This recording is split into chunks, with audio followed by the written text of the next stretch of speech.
क्रिस्का recording studio Ekangar सराय।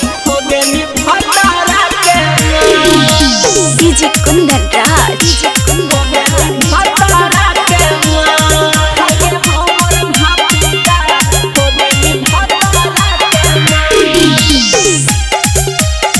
Presented by Kriska films.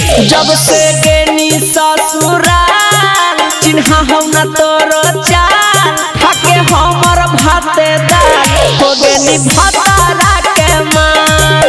अब पूछही न कब हाल हम कर हुई है सवाल खाके हमर भाते दाल हो गेनी भतारा के मान। हमरा के कहे देनी दिलवा से निकाल पेन्ही के साड़ी लाल टेंशन में देनी डाल खाके हमर भाते दाल हो गेनी भतारा के मान।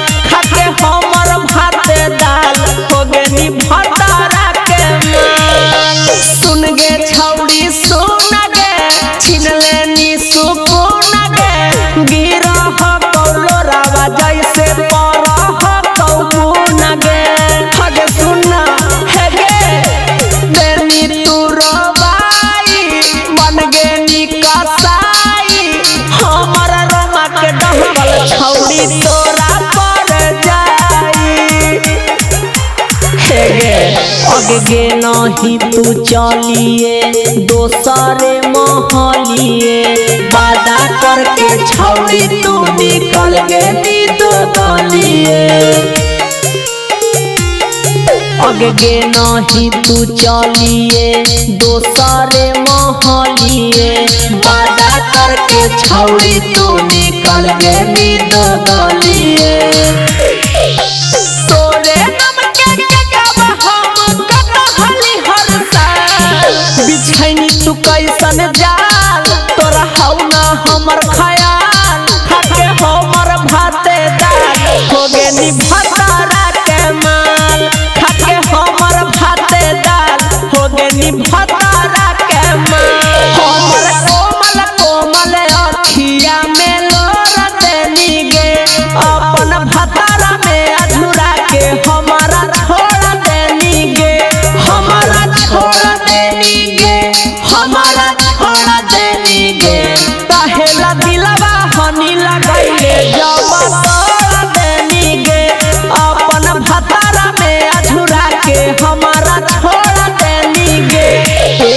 हीरा गिट के जई से रंगावा बदलनी आटा में के किलो सोची हमारा के चालनी।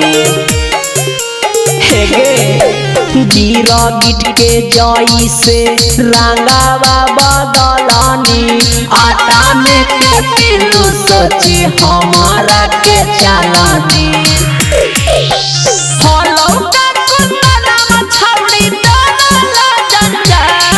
तू होही खुशहाल मोर इज्जत उछाल खाके हमर भाते दाल हो गेनी भतारा के मान।